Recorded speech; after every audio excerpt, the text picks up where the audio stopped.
அபூர்வ சகோதரர்கள். கமல் அவர்கள் நடித்த படங்களில் என்னை கவர்ந்த இரண்டாவது படமாக நான் குறிப்பிட விரும்புவது கமல் நடித்த படங்களிலேயே இன்று வரை அப்படத்தின் சாதனையை எந்த படமும் முறியடிக்கவில்லை. ஆம், என்னுடைய பள்ளி பருவத்தில் 1989ஆம் ஆண்டு தமிழ் புத்தாண்டு தினத்தை முன்னிட்டு வெளியாகி சூப்பர் டூப்பர் ஹிட் அடித்த வெள்ளி விழா படமான அபூர்வ சகோதரர்கள் படம்தான்.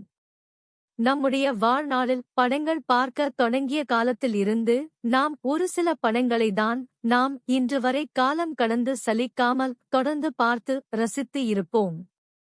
அந்த வகையில் நான் அதிக முறை பார்த்த படங்களில் ஒன்றாக இன்று வரை இருப்பது கமல் அவர்கள் நடித்த அபூர்வ சகோதரர்கள் படம்தான். இப்படம் வெளிவந்து ஏறக்குறைய 37 ஆண்டுகள் ஆகிறது. ஆனாலும் இப்படத்தில் கமல் அவர்கள் பெரிய அளவில் கிராபிக்ஸ் காட்சிகள் மற்றும் டெக்னாலஜி வளர்ச்சி இல்லாத அக்காலகட்டத்தில் குள்ள கமலாக அசத்தியிருப்பார். இப்படம் செய்த சாதனையே பெரிய அளவில் டெக்னாலஜி வளர்ச்சி அடைந்திருக்கும் இன்றைய காலகட்டத்தில் கூட கமல் ஏற்று செய்திருந்த அப்பு என்கிற குள்ள கமல் பாத்திரத்தை எந்த நடிகரும் செய்ய இன்று வரை முன்வரவில்லை. அதுதான் இப்படத்தின் வெற்றி. காலம் கடந்து அபூர்வ சகோதரர்கள் படம் இன்று வரை பேசப்படுகிறது.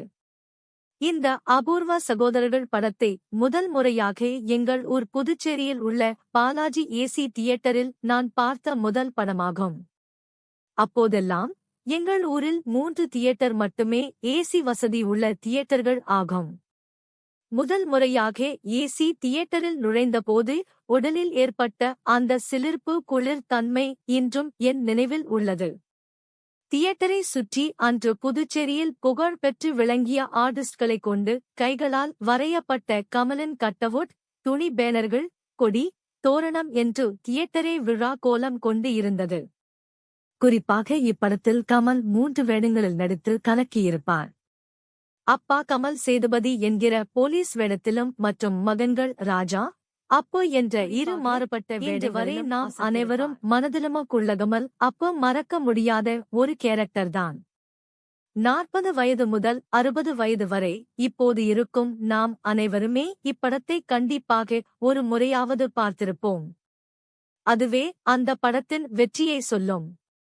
விக்ரம் படம் மூலம் என் பள்ளி பருவத்தில் என்னை கவர்ந்த கமல் அவர்கள் அபூர்வ சகோதரர்கள் மூலமாக அவருடைய ரசிகனாகவே மாற்றினார்.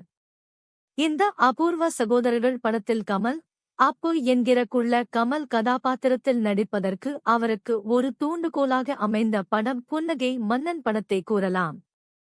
ஏனென்றால் அபூர்வ சகோதரர்கள் படத்துக்கு முன்பு திரு பாலச்சந்தர் டைரக்ஷனில் வெளியான புன்னகை மன்னன் படத்தில் கமல் 2 வேடங்களில் நடித்திருப்பார். அதில் சாப்லின் செல்லப்பா என்ற கதாபாத்திரத்தில் கலக்கியிருப்பார். குறிப்பாக அந்த படத்தில் ஒரு பாடல் காட்சியில் சாப்லின் செல்லப்பா குள்ளமாக நடிகை ரேவதி முன்பு ஒரு சில காட்சிகளில் தோன்றி நடனம் ஆடுவது போல் நடித்திருப்பார். அதுவே பிற்காலத்தில் அபூர்வ சகோதரர்கள் படம் உருவாகுவதற்கு காரணமாக அமைந்தது. படத்தில் பெரும் பகுதிக்குள்ள கமலாக தோன்றி நடிப்பதற்கு கமல் அவர்களுக்கு ஒரு ஊக்கத்தையும் நம்பிக்கையும் தந்தது. முதலில் இப்படத்தை கமல் திரு பாலச்சந்தர் டைரக்ட் செய்ய விரும்பினார். ஆனால் இப்படம் செய்வதற்கு நிறைய தொழில்நுட்ப விஞ்ஞான உதவிகள் பல காட்சிகளுக்கு தேவைப்பட்டது. மற்றும் இது ஒரு கமர்சியல் பணக்கதை என்பதால் பாலச்சந்தர் மறுத்துவிட்டார். இதன் தயாரிப்பு செலவை காரணத்தில் கொண்டு கமல்ஹாசன் அவர்களே இப்படத்தை தயாரித்து நடித்தார். முதலில் இப்படத்தில் ராஜா என்ற மகன் கதாபாத்திரத்திற்கு முக்கியத்துவம் தந்து படம் 15 நாட்களுக்கு மேல் படப்பிடிப்பு நடத்தினார்கள். அதற்கு சான்றாக இன்றும் யூடியூபில் கமலின் வளர்ப்பு அம்மாவாக காந்திமதி அவர்களுடன் நடித்திருக்கும் அண்ணாத்த ஆடுறார் பாடல் வேறு வரிகளுடன் முழுமையாக உள்ளது. ஏனோ கமல்ஹாசன் அவர்களுக்கு ஒரு சில நாட்கள் படப்பிடிப்புக்கு பிறகு இப்படத்தின் கதை திரைக்கதையில் நம்பிக்கை இல்லாமல் மீண்டும் இப்படத்தின் கதை ஆசிரியர் திரு பஞ்சு அருணாசலம் அவர்களுடன் விவாதித்து படத்தின் கதைக்கு முக்கியத்துவம் தந்து கொள்ள கமல் வில்லன்களை பழிவாங்குவது போல் கதை மாற்றி அமைக்கப்பட்டது. அதற்கு ஏற்ப கமல் அவர்களும் கிரேசி மோகன் அவர்களும் திரைக்கதை வசனம் எழுதினார்கள். பின்பு இப்படத்தின் படப்பிடிப்பு முதலில் இருந்து தொடங்கி புதிய கதைக்களத்துடன் கதாபாத்திரங்களுடன் காந்திமதி கேரக்டருக்கு பதிலாக மனோரமா அவர்கள் நகைச்சுவை கலந்த அம்மா கதாபாத்திரத்தில் நடித்த அசத்திருப்பார். இப்படத்தின் ஒளிப்பதிவு பி.சி. ஸ்ரீராம் அவர்கள் செய்திருப்பார். பிற்காலத்தில் இவருக்கு அசிஸ்டண்டாக பணிபுரிந்த பலர் தமிழ் சினிமா உலகிலும் ஏன் இந்திய சினிமா உலகிலும் இன்றுவரை கொடிகட்டி பறக்கிறார்கள். இந்த படத்தின் வெற்றிக்கு மிக முக்கிய காரணமாக அமைந்தவர்களில் ஒருவர் இசைஞானி இளையராஜா.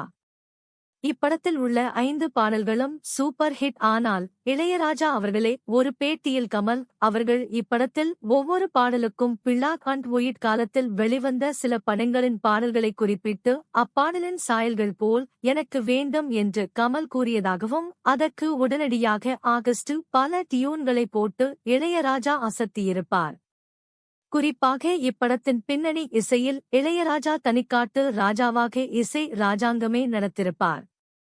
இந்த படத்திலும் இதற்கு முன் வெளியான புன்னகை மன்னன் படத்தில் இருந்துதான் இளையராஜா கம்ப்யூட்டர் இசையே உபயோகிக்க தொடங்கினார். இப்படத்தில் இன்று வரை என்னுடைய பேவரேட் பாட்டாக இருப்பது உன்னை நினைத்து பாட்டு படித்தேன் என்ற பாடலை மிக அற்புதமாக எஸ்.பி. பாலசுப்ரமணியன் அவர்கள் பாடியிருப்பார். அதுபோல் உங்களுக்கு பிடித்த பாடலை கமெண்ட் செக்ஷனில் கூறவும்.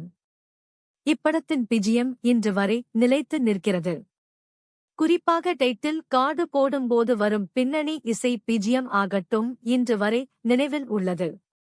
குறிப்பாக இப்படத்தின் 2 காட்சிகளை நான் குறிப்பிட விரும்புவதுக்குள்ள கமல் விரல்களில் இருந்து நிச்சயதார்த்த மோதிரத்தை ரூபினி அவர்கள் கழட்டும் நேரத்தில் பின்னணிசியில் இளையராஜா ரசிகர்களை அவர்கள் குள்ள கமலை உதாரணமாக காட்டி ரூபினி அப்பாவான மவுலியிடம் என் மகனைப் போல் குள்ளமான பையனே உங்கள் மகள் காதலிக்கவில்லை என்று கூறும் காட்சியில் இளையராஜாவின் இசையும் உலகநாயகனின் நடிப்பும் போட்டி போடும்.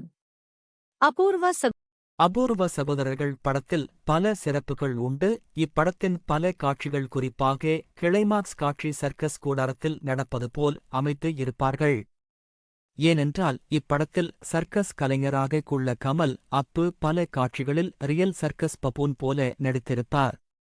பாடல் காட்சிகளிலும் ரியல் குள்ள மனிதர்களைப் போல் ஆடி அசைத்திருப்பார்.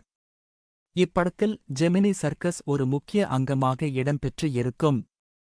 ஒன்றே நான் இங்கு குறிப்பிட்டு சொல்ல விரும்புகிறேன். 60 முதல் 90கள் வரை பிறந்தவர்கள் பல பேர் சர்க்கஸ் காட்சிகளை நேரடியாக சர்க்கஸ் கூடாரங்களில் சென்று பார்த்திருப்போம். எனக்கும் அந்த அனுபவம் உண்டு.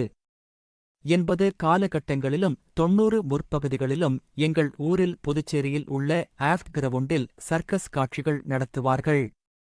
சர்க்கஸ் காட்சிகள் தொடங்குவதற்கு ஒரு வாரத்திற்கு முன்பாகவே சர்க்கஸில் இடம்பெறும் புலி, சிங்கம், கரடி, பறவைகள், யானைகள், ஒட்டகம் என ஒவ்வொன்றாக சர்க்கஸ் நடைபெற இருக்குமிடத்தில் இறக்கி வைத்துவிட்டு செல்வார்கள். அவைகளை இலவசமாக காண்பதற்காகவே நான் என் நண்பர்களுடன் போய் சேர்ந்து பார்ப்போம். அது ஒரு கனாக்காலம்.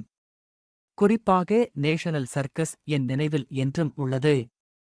அதுபோல் உங்கள் ஊரில் அக்காலகட்டத்தில் நடைபெற்ற சர்க்கஸ் நடத்திய நிறுவனத்தின் பெயரும் இடமும் நினைவில் இருந்தால் கமெண்ட் செக்ஷனில் கூறவும். பின்பு முழுமையாக கூடாரம் அமைத்து 3 காட்சிகள் என்று நடத்துவார்கள். ஊரில் உள்ள அனைத்து பள்ளிகளில் இருந்தும் வசூல் செய்து சர்க்கஸுக்கு கூட்டிச் செல்வார்கள். ஆனால் இப்போது இருப்பது போல் சும்மா ஒரு நாயை, குரங்கு, பறவையை வைத்து ஜிம்னாஸ்டிக் நடத்திவிட்டு சர்க்கஸ் என்று கூற மாட்டார்கள். இப்போது இருக்கும் தலைமுறைக்கு நிஜ சர்க்கஸ் பார்க்கும் வாய்ப்பு அமையவில்லை.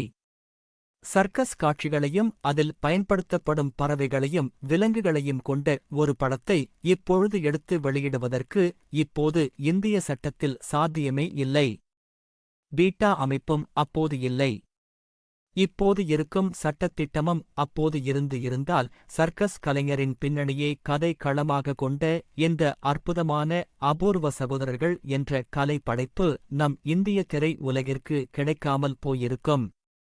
இப்படத்தை தயாரித்தது கமலஹாசனின் ராஜ்கமல் ஃபிலிம் இன்டர்நேஷனல். அது டைட்டில் கார்டில் போடும்போது, ஒரு வாத்து கூட்டங்கள் ஓடும்போதும், படகு காட்சி என பல இடங்களில் அதன் பின்னணியை பிஜிஎம் தனித்துவமாக இளையராஜா இசை அமைத்திருப்பார். இப்படத்தின் மற்றொரு சிறப்பு அம்சமாக நான் குறிப்பிட விரும்புவது என்னை மிகவும் கவர்ந்தது. இதில் வில்லன்களாக நடித்தவர்களை கண்டிப்பாக குறிப்பிட்டே ஆகஸ்ட் வேண்டும். நகைச்சுவை மன்னன் நாகேஷ் அவர்களும் ஜெய்சங்கர், நாசர் மற்றும் டெல்லி கணேஷ் போன்றவர்களை கொடூர வில்லன்களாக நடிக்க வைத்து ரசிகர்களை குஷிப்படுத்தியிருப்பார்கள். குறிப்பாக டாக்டருக்கு கோபம் வந்துவிட்டது என்று கூறும் காட்சியில் கத்தியை எடுத்து இன்ஸ்பெக்டர் சேதுபதியின் கமலின் நெஞ்சில் குத்தும் காட்சி ஆகட்டும், நாகேஷ் விஷப்பாட்டில் மருந்தை ஸ்ரீவித்யாவின் வாயில் ஊற்றும் காட்சி மற்றும் வில்லன் நாகேஷின் சட்டையை கழற்றி ரோட்டில் அழைத்துச் செல்லும் காட்சிகள், அதை போட்டோ எடுக்கும் போட்டோகிராபரை நாகேஷ் மிரட்ட அதனால் அவரை டவுசருடன் இன்ஸ்பெக்டர் கமல் அழைத்துச் செல்லும் காட்சி என ஒவ்வொன்றும் பசுமையாக நினைவில் உள்ளது. மற்றும் குள்ளக்கமல் அப்பு இந்த 4 வில்லன்களை கொல்லும் காட்சிகளிலும் நகைச்சுவையுடன் கலந்து காட்சிகளை அமைத்து இயக்கியிருப்பார் சிங்கீதம் சீனிவாஸ் அவர்கள். ஒவ்வொரு வில்லன்களை குள்ள கமல் தந்திரமாக கொலை செய்யும் போதும் தனித்தனியாக 4 வில்லன்களுக்கும் வெவ்வேறு பின்னணி பிஜிஎம் இசையமைத்து கலக்கியிருப்பார் இளையராஜா. இப்போதும் இந்த பிஜிஎம்கள் இணையத்தில் உள்ளன. இப்படத்தின் பாடலுக்காகவும் பின்னணி இசைக்கவும் கண்டிப்பாக 1க்கு 2 முறை இப்படத்தை நான் கண்டு ரசித்தேன். இன்று வரை இந்த பிஜிஎம் பலருடைய மொபைல் ரிங்டோன் ஆகஸ்ட் வலம் வந்து கொண்டிருக்கிறது. இப்படத்தில் கௌதமி ஜானகி என்ற நகைச்சுவை கலந்த கதாபாத்திரத்தில் கமலுக்கு ஜோடியாக நடித்திருப்பார். இப்படத்திற்கு கிரேசி மோகன்தான் வசனம். கிரேசி மோகன் வசனம் எழுதும் எல்லா படங்களிலும் கதாநாயகியின் பெயர் ஜானகி என்றே பெயர் வைத்திருப்பார். கமல் அப்புடன் ஆட்டம் போட்டு நடித்திருப்பார் ரூபிணி. அப்பா கமலுக்கு ஜோடியாக நடித்திருந்த ஸ்ரீவித்யா பல காட்சிகளில் தன்னுடைய நேர்த்தியான நடிப்பை வெளிப்படுத்தியிருப்பார். இப்படத்தை பார்த்து யாரும் மறக்க முடியாத நகைச்சுவை காட்சி இன்ஸ்பெக்டர் வேடத்தில் நடித்திருந்த ஜனகராஜ் அவர்களும் மற்றும் அவருடன் கான்ஸ்டபிள் ஆகஸ்ட் நடித்திருந்த கமலின் நண்பர் ஆர்எஸ் சிவாஜி அவர்களும் நடித்த காட்சிகளை என்னுடைய மனதிலும் உள்ள எங்கேயோ போயிட்டீங்க சார் என்று இன்ஸ்பெக்டர் ஜனகராஜ் உசுப்பேத்திவிடும் வசன காட்சி மற்றும் மனோரமாவுடன் சேர்ந்து போலீஸ் ஸ்டேஷன் காமெடி காட்சி என இப்படத்தில் வரும் நகைச்சுவைகள் அனைத்தும் முதல் தரமானவை. ஒரு பழி வாங்கும் கதையை நல்ல தரமான நகைச்சுவை காட்சிகளுடன் தரமான திரைக்கதை அமைத்து இருப்பார் கமல்ஹாசன். இதற்கு கண்டிப்பாக கிரேசி மோகன் அவர்களின் வசனம் ஒரு முக்கிய காரணமாகும். அபூர்வ சகோதரர்கள் படம் பல இடங்களில் 200 நாட்களுக்கு மேல் ஓடி சாதனை புரிந்தது. இதை ஏன் கூறுகிறேன் என்றால், அதுவரை தமிழ் திரை உலகில் வெளியான படங்களிலேயே அதிக வசூலை குவித்து முதல் தமிழ் படமாக அபூர்வ சகோதரர்கள் படம் விளங்கியது. இந்த படத்திற்கு ஃபிலிம்ஃபேர் அவார்டு கிடைத்தது. மற்றும் தமிழ்நாடு அரசின் சிறந்த நடிகருக்கான விருது கமல் அவர்களுக்கும் வாலி அவர்களுக்கு சிறந்த பாடலாசிரியர் என்ற பிரிவிலும் விருது கிடைத்தது. என்றும் அன்புடன் எஸ்.